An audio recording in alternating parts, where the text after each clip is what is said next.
죄는 우리가 쉽고 가볍게 생각할 수 있겠지만 그 의미와 결과는 결코 가볍지 않음을 잘 알고 있습니다. 우리는 종종 자신의 실수, 작은 실수나 잘못을 가벼이 여길 때가 많이 있죠. 이 정도는 괜찮겠지. 그리고 다른 사람들도 이 정도는 하지 않나. 이런 마음으로 죄를 쉽게 지나칠 수 있는 것입니다. 그러나 죄의 무게는 결코 가볍지 않더라라는 것입니다. 7장에서 이스라엘 백성은 가나안 땅을 정복하는 과정에서 한 사람의 죄로 인해 심각한 결과를 맞이하게 됩니다. 바로 아간의 죄입니다. 아간은 하나님의 명령을 어기고 하나님께서 정하신 금지된 물건을 훔쳤습니다.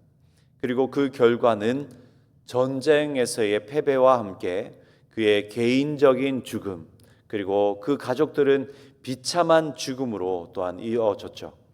이 사건을 통해서 우리는 죄의 무게와 그 결과를 깊이 묵상하게 되는 것입니다. 본문을 통해서 다시 한번 죄의 무게가 결코 가볍지 않음을 알고 경각심을 가지고 하나님 앞에 성도다운 삶을 올려드리기로 결단하는 이 하루가 될 수 있기를 소망합니다. 첫 번째로 함께 살피고 싶은 것은 정확히 인식하고 철저히 회개해야 한다라는 것입니다. 정확히 인식하고 철저히 회개해야 합니다. 여호수아는 아간에게 하나님 앞에서 죄를 고백하라고 촉구하고 있습니다. 19절을 보시면 그러므로 여호수아가 아간에게 이르되 내 아들아 청하노니 이스라엘의 하나님 여호와께 영광을 돌려 그 앞에 자복하고 내가 행한 일을 내게 알게 하라. 그 일을 내게 숨기지 말라 하니. 이에 아간은 더 이상 변명이나 핑계를 대지 않고 자신의 죄를 명확하게 인식하고 자백하였습니다. 20절을 보시면 아간이 여호수아에게 대답하여 이르되 참으로 나는 이스라엘 하나님 여호와께 범죄하여 이러이러하게 행하였나이다. 그는 자신이 이스라엘의 하나님 여호와께 범죄한 사실을 분명히 인식했습니다. 성도에게 있어서 죄에 대한 이러한 분명한 인식은 너무나도 중요합니다. 이실직고의 차원, 또 죄의 목록을 알고 또 나열하는 그런 차원 이상의 의미가 있기 때문에 그렇죠. 성경은 죄를 하나님과의 관계를 깨트리는 그런 행위로 정의하고 있습니다. 이사야 59장 2절을 보시면 오직 너의 죄악이 너희와 너희 하나님 사이를 갈라 놓았고 너희 죄가 그의 얼굴을 가리어서 너희에게서 듣지 않으시게 함이니라. 죄라는 것은 하나님과의 관계를 단절시키고 그분과의 교제를 방해하고 무너뜨린다는 분명한 사실을 말씀하고 있는 것이죠. 아간은 자신의 죄가 하나님과 관련이 되었고 이스라엘의 패배와 죽음을 초래한 그런 중요한 사건임을 깨달았기에 20절과 같이 고백하였던 것입니다. 제가 여호와께 범죄하였습니다. 죄는 이처럼 하나님과의 관계로 이어지기에 우리는 우리의 죄를 하나님 앞에서 정확히 직시해야 하는 것입니다. 그렇게 이 정도는 괜찮겠지라는 이러한 생각은 너무나도 위험하다라는 것이죠. 성도는 이러한 생각을 버리고 하나님께서 그 죄를 어떻게 보시고 또 어떤 결과를 초래할 수 있는지를 깊이 묵상해야만 하는 것입니다. 그러므로 성경은 우리에게 죄에 대해 어떻게 행해야 할지 강하게 경고하고 있습니다. 요한 1서 1장 9절 말씀입니다. 만일 우리가 우리 죄를 자백하면 그는 미쁘시고 의로우사 우리 죄를 사하시며 우리를 모든 불의에서 깨끗하게 하실 것이요. 이 구절 또한 죄의 고백이 단순히 죄의 목록을 인지하고 인정하는 것이 아니라 진정한 회개와 그러한 고백을 통해서 죄로 말미암아 무너졌던 하나님과의 관계를 회복하는 너무나도 중요한 길이자 방법임을 명확하게 알려주고 있는 것입니다. 사랑하는 성도 여러분, 우리의 신앙생활에서 우리의 죄를 직시하고 자백하는 일은 단순히 잘못을 인정하는 데 그치지 않음을 다시 한번 기억할 수 있길 바랍니다. 우리가 죄를 회개할 때마다 그 죄로 인해 하나님과의 관계가 끊어졌었고, 바로 회개가 끊어졌던 하나님과의 관계를 회복하는 길이라는 사실을 분명하게 깨닫고 하나님께 회개해야 하는 것이죠. 이 하루도 말씀을 묵상하며 살아갈 때에 하나님과의 관계를 끊어놓고 무너지게 하는 이러한 죄의 모습, 또 죄의 영향에 대해 분명히 인식하며 살아갈 수 있는 이 하루 되길 소망합니다. 그리고 그 죄로 인해 끊어진 아버지 하나님과의 관계의 끊어짐 속에 슬퍼하고 안타까워하고 계실 우리 아버지 하나님의 마음을 깊이 들여다보면서 진정한 회개로 무너진 관계를 더 견고히 세울 수 있는, 더 견고히 세워가는 우리들 될 수 있게 소망합니다. 두 번째로 함께 살피고 싶은 것은 죄의 무게는 결코 가볍지 않더라라는 것입니다. 죄의 무게는 결코 가볍지 않더라라는 것입니다. 24절부터 보시면 우리는 아간과 그의 가족이 하나님의 명령을 어긴 결과로 처벌받는 비참한 장면을 목격하게 됩니다. 하나님의 분명한 명령을 어기고 금, 은, 옷을 취했던 이 아간으로 말미암아 아간과 그의 가족뿐만 아니라 이스라엘은 전쟁에서 패배하고 36명이나 되는 많은 사람들이 이 전쟁에서 죽음을 맞이했던 것이죠. 하나님께서는 그의 죄에 대해 철저하게 심판하셨고, 그 결과는 아간 개인의 비극뿐만 아니라 그의 가족과 공동체에까지 크게 영향을 미치게 되었던 것입니다.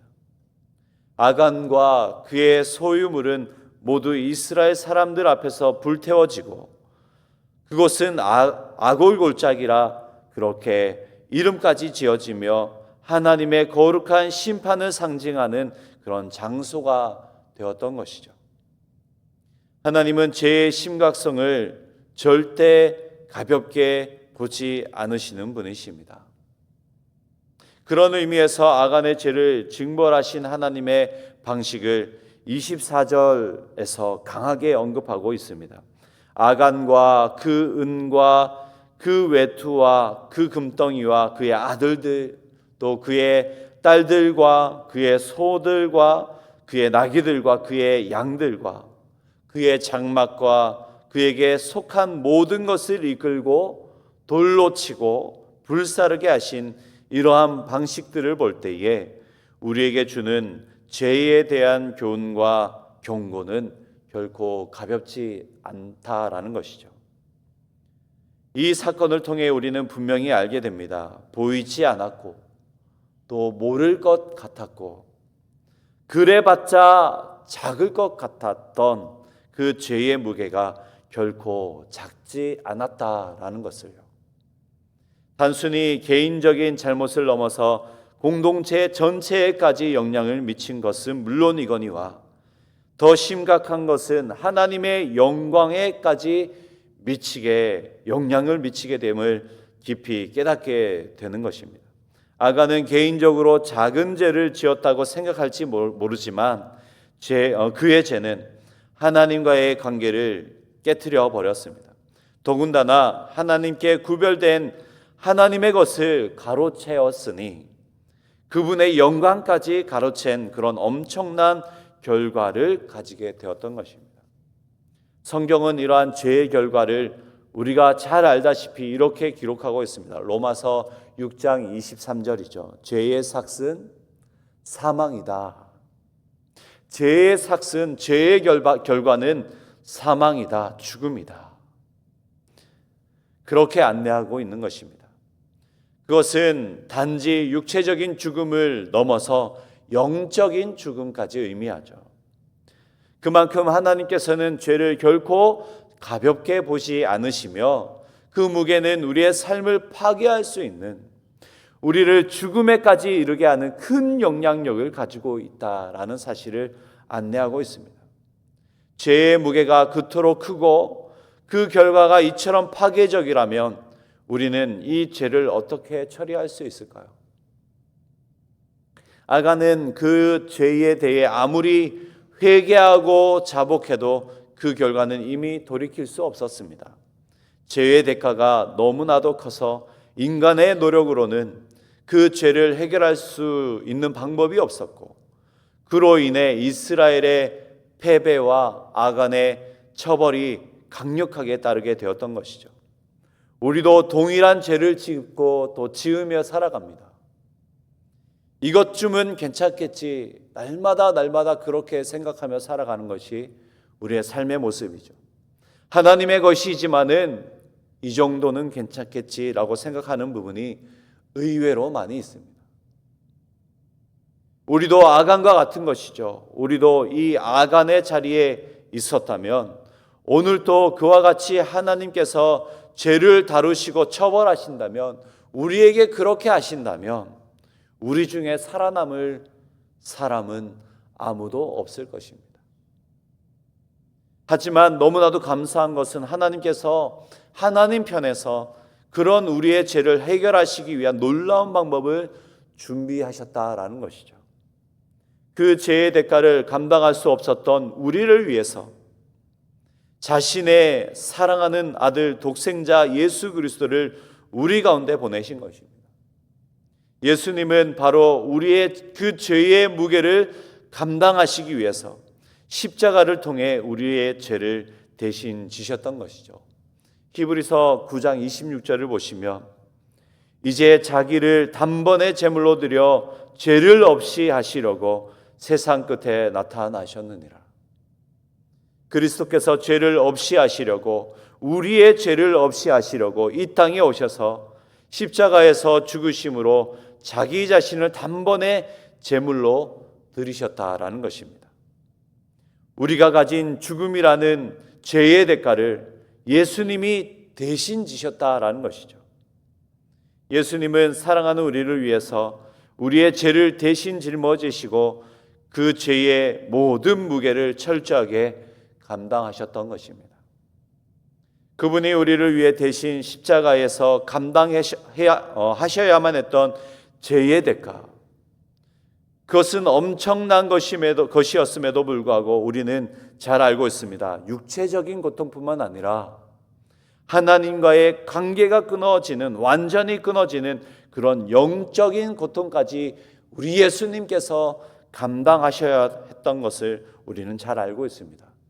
마태복음 27장 46절을 보시면 제9시쯤에 예수께서 크게 소리질러 이르시되 엘리 엘리 라마 사막다니 하시니 이는 곧 나의 하나님 나의 하나님 어찌하여 나를 버리셨나이까 하는 뜻이라. 죄의 무게가 그토록 무겁다라는 사실, 하나님과의 관계까지 끊어질 만큼 무겁다라는 사실을 예수님은 우리 대신 십자가를 감당하시면서 그 모든 죄의 대가, 그것을 치르셨던 것입니다. 그렇다면 우리는 어떻게 해야 할까요? 성도로서 우리 삶 속에서 죄의 무게를 결코 가볍게 여겨서는 안 된다라는 것입니다. 죄가 하나님과의 관계를 깨트린다는 사실을 깊이 인식하고 우리가 받은 구속의 은혜에 감사하며 하나님께 또 말씀에 더욱더 순종하는 삶을 살아가야 하는 줄 믿으시기 바랍니다. 죄의 무게는 결코 가볍지 않지만 그 죄의 대가를 이미 예수님이 대신 치르셨다라는 사실을 분명히 기억하면서 오늘 이 하루도 그 은혜 안에서 구속받은 성도의 삶답게, 구원받은 성도의 삶답게 살아가겠다고 작고 큰 결단을 하며 살아갈 수 있는 이 하루와 우리 모두가 되어질 수 있게 소망합니다.